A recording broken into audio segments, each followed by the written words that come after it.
Franklin Roosevelt would serve longer than any president before him or any president since. He served from 1933, when he was inaugurated, until his death in 1945. That alone, I think, makes Franklin Roosevelt worthy of recognition. It also suggests the time he had to have an impact on the United States and upon the presidency. Roosevelt would use the powers of the presidency as no one before him had. And in many ways, the presidents of the 20th century operated in Roosevelt's shadow. They measured themselves against Roosevelt's actions as president.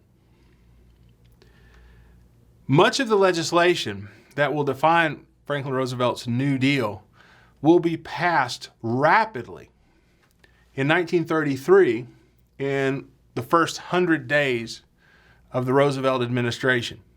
He's inaugurated in March, and virtually all of the major pieces of legislation that will be attempted will be passed by June. So that first 100 days becomes critical, and it's the first 100 days that I really want to focus on in this lecture.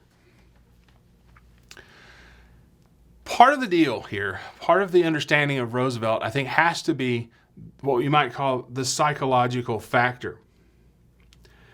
He has about him, and it came through in that 1932 election, he has about him this sort of unlimited optimism. While Hoover frowned, Roosevelt smiled. It lends to the people of the United States, certainly those who support Roosevelt, a sense that things are going to get better, that, as Roosevelt's own campaign song suggested, happy days are here again. That with his election, the crisis is about to be over and the old prosperity will come back. What that suggests, and one of the points I want to try and make here, is that a great deal of Roosevelt's success was tied both to the depth of the crisis in terms of getting legislation passed during the first 100 days, but also to the support he won from the American people, and a support that was created in no small part by Roosevelt's own sense of the psychology of the moment. He said, if you remember, and many of you have heard this, but he says in his own inaugural address at one point that the only thing we have to fear is fear itself. That's kind of odd, really. There are lots of things to fear. So why does he say that? Well, he says it because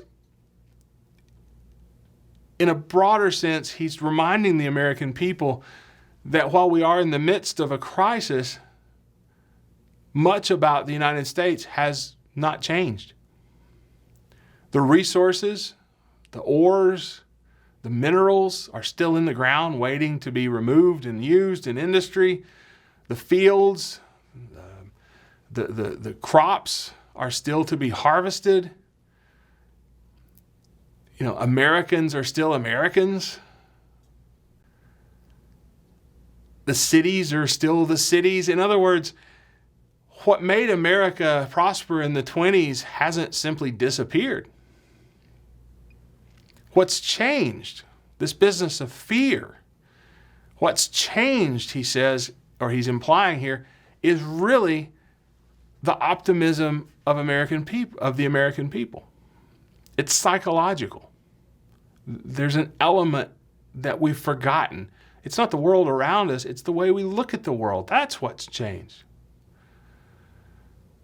And in order to transform this crisis, to turn us back to prosperity, what must be altered then is the outlook of the American people.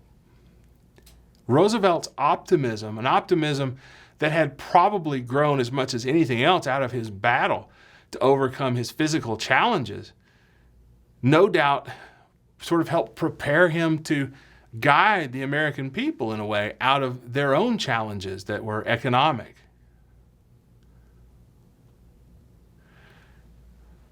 One of the things Roosevelt institutes very early on is the so-called fireside chat. And he's going to address the American public sort of directly through the radio. And you listen at that notion, the fireside chat, and the image that is concocted in your mind is of Franklin Roosevelt sitting in his favorite winged back chair with an ottoman and his feet up and his slippers on and a cigarette to hand and, one of his dogs running around or sleeping at his feet. And he's just kind of, it's almost as if Roosevelt is coming in a nonchalant, relaxed way into your living room. He's just like a neighbor, he's just a friend of the family who stopped by to talk about the economy, to talk about what the federal government's going to do.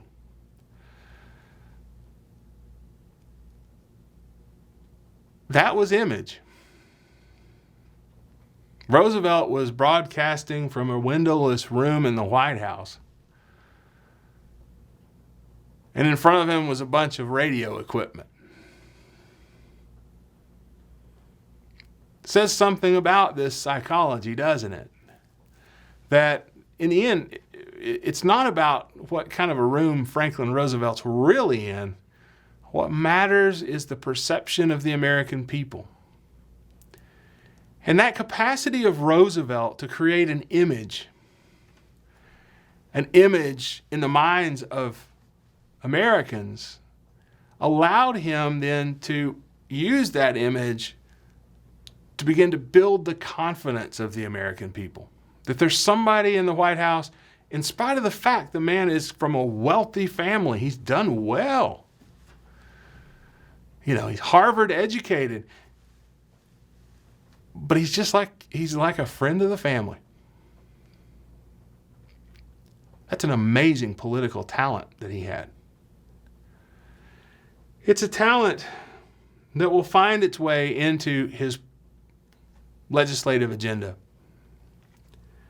One of his first acts, building on this notion of psychology, one of his first acts was the declaration of a bank holiday, March the 6th, 1933, 2 days after taking office. This bank holiday closed all banks and stopped all transactions, including those in gold, for 4 days, while Congress was called into special session. 3 days later, Congress passed a bill proposed by Roosevelt, which was actually a conservative policy held over from the Hoover administration. The so-called Emergency Banking Act would have the Federal Reserve issue notes based on banks' assets so that more money could be pushed into the American economy for circulation. Right? It's inflationary. We want to get more money flowing back into the economy. We want money in people's pockets. The Reconstruction Finance Corporation, which remember is a Hoover creation, was enabled to buy bank stock. That's a big deal, right? Somebody's got to start investing in these banks so that banks can begin to develop reserves so that the value of the bank's stock, but also the value of notes is maintained. And then this Emergency Banking Act it stopped people from hoarding, especially hoarding gold. In other words, sticking it in the mattress because you don't trust banks anymore. But all that aside, the most important thing that this Emergency Banking Act does is to send out agents of the Treasury Department to inspect all bank books before these banks would be allowed to reopen. If it was determined that the banks lacked the reserves, they lacked the capital necessary to reopen, that they could not account for or manage the loans and the various savings accounts and everything that they handled. In other words, they were on the verge of bankruptcy, going out of business. They wouldn't be allowed to reopen. It was on the evening of March the 12th, that Roosevelt had the first of his fireside chats to reassure the American people. And what happens next is quite amazing, really. 3/4 of all the banks in the Federal Reserve System, which we've talked about, reopened within 3 days. And within a month, approximately $1 billion in currency and gold flowed back into the American banking system. Now you think about that for just a moment. 29, 30, 32, into 33, banks have been failing and failing and failing, and people have been losing their money because remember, there was no federal insurance on deposits. When a bank closed its doors, if you didn't have your money out, your money was gone. People had lost faith in the American financial system and the banking system, even with the Federal Reserve in place. In one fell swoop, it took Congress 4 hours to consider and to pass the Emergency Banking Act. In one fell swoop, Roosevelt, using his charm, personality, and then the law, the inspection of bank books in particular, had restored sufficient confidence that money began rolling back into America's banking system. That's what I'm talking about when I talk about the psychology of confidence here. Part of the New Deal will be about the restoration of confidence. And tied to that restoration of confidence will be the notion of putting money in people's pockets to spend. Because if people feel they have the money to spend, they'll go out and purchase, and purchases will get factories thinking they need to be producing again. They'll hire more people. Unemployment rates will start to drop. And suddenly this kind of downward spiral of the Great Depression that tied together unemployment and a lack of consumer confidence and overproduction, that downward spiral will begin slowly but surely to reverse. As consumer confidence leads to production, leads to employment, leads to greater consumer confidence. At the same time, though, that Roosevelt is pushing legislation to restore confidence and do exactly what I've just talked about, he'll also put forward legislation that's very, very conservative. One example of this is the so-called Economy Act, which was sent to Congress the morning after passage of the Emergency Banking Act. You see, another side of Roosevelt is a sort of conservative side, a balanced budget side. That's not very radical, really. Radical would be, forget the budget. Let's go ahead and spend to get all this economy going again. The conservative side would say, no, austerity. We've got to cut back. We've got to limit ourselves to the revenue we have. We can't be, spending money in ways that that would be foolish, but more importantly, would be unconstitutional. Roosevelt, very early in the New Deal, holds to the notion that a balanced budget is desirable in federal government. The Economy Act was designed to help balance the federal budget, to cut back federal expenditures in some areas so that money could be pushed into the economy in other areas.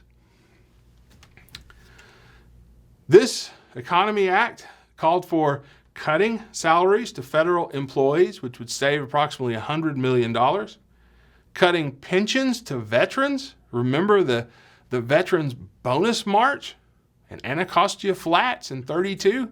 Well, here's Roosevelt calling on Congress to cut the pensions to veterans, $400 million. This law was passed almost instantly. But the result, interestingly enough, for all of its conservatism, was a refurbished confidence in certain financial sectors. For instance, the stock market rose approximately 15% within just a few days of passage of the Economy Act. And confidence in America's business community rose as well. Revenue is needed. If you're going to spend federal dollars, you got to replace federal dollars. Here's another of the kind of interesting mixed conservative, more progressive or radical acts. And that's the Beer and Wine Revenue Act. March 22nd, 1933. The Beer and Wine Revenue Act.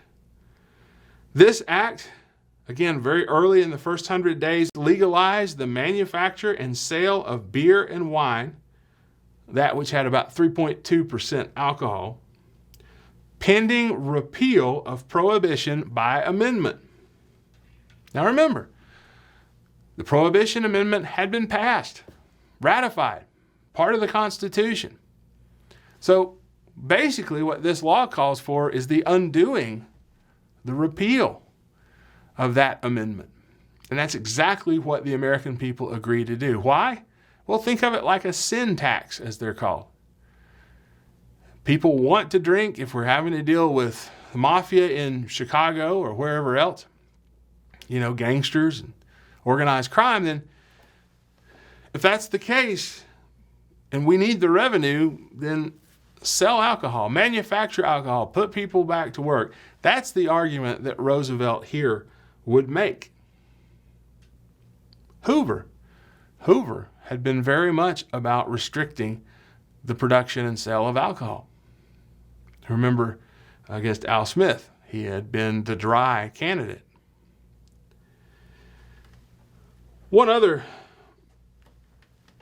piece of legislation to throw out there that I think tells us a great deal about this thing called the New Deal, certainly in the first 100 days, is the creation of the Civilian Conservation Corps, the so-called CCC, Civilian Conservation Corps.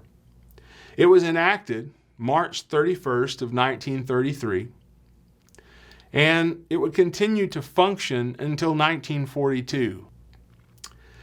The Civilian Conservation Corps directed cash grants to states for relief and public works. It was a product of the Emergency Conservation Work Act. And over the course of its tenure, its existence, it would put 2.5 million young men between the ages of 18 and 25 to work. They did all kinds of work. Some of it was environmental. They planted trees, they fought forest fires, they built trails, they built cabins. They cleared areas for camps in the national parks, but also in wilderness areas. They helped build public accommodations, fire towers, roads, often in rural and sort of wilderness areas.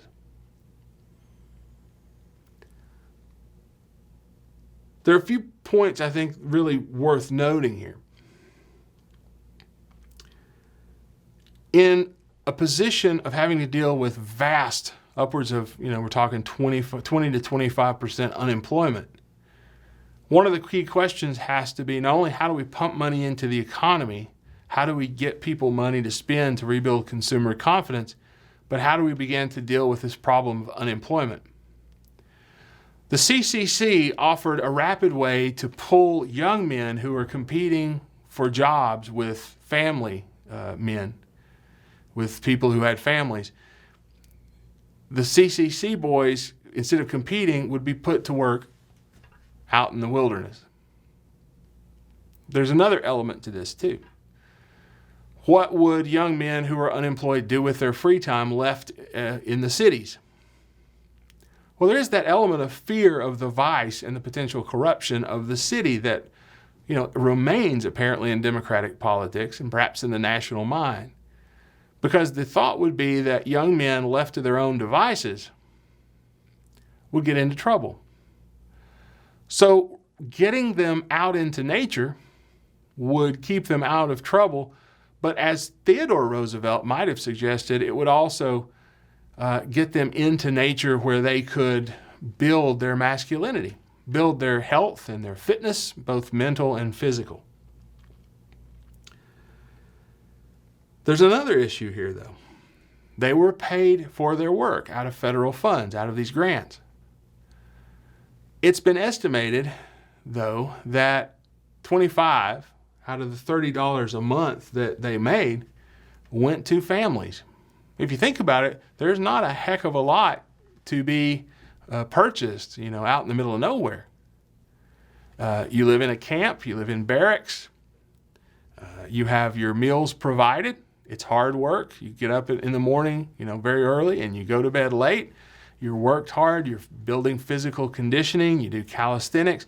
There's also education going on. You're being taught skills at different points during the day. Could be to be a stenographer or a clerk. It could be other skills related to mechanical issues.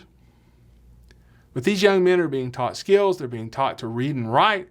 They're building themselves physically, but there's not exactly a lot to spend their money on. So one of the other things this program is doing, the CCC, is helping families, the families of these young men, just a little extra every month.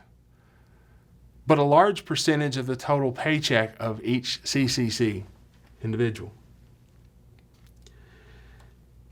If you think about it, it is an absolutely amazing kind of program because of all that it stands to accomplish. To address unemployment, to get money to families who will then be able to spend it to try and rebuild consumer confidence, to eliminate the prospect of delinquency and crime and corruption falling into vice as a result of unemployment and free time, excessive leisure with no money. You put all that together, and that just reflects sort of what the New Deal was. It was a hodgepodge. It was seeking to address this, that, the other, and everything before it was over. But I want to remind you of one thing, too, and something I said earlier. It's not as if the New Deal was entirely new. There were elements that had preceded it that it contained and retained, and one of those was segregation. It's estimated that some 200,000 African Americans participated in the CCC, and this was, remember, a program for young men. And on the one hand, it's important to note that the federal government under Roosevelt brings African Americans into the CCC. It brings them into this larger program. But it does so in a segregated way. They worked in segregated camps, or out of segregated camps. They received the same money, equal pay, as white young men who went to the CCC. But, and here's the thing, it was segregated camps. Similarly, Native Americans would have their own CCC. They too would be segregated. Is the New Deal new? Yes. Are there elements of the New Deal that aren't so new? Legislation, for instance, that really was first proposed by the Hoover administration, things like segregation, acceptance of segregation as national policy. Yes, things that aren't so new. It's complicated. We'll pick up next time in the next segment with sort of overview of massive amount of legislation, but an emphasis on three major pieces of legislation that I'm really going to emphasize, that I really want you to remember.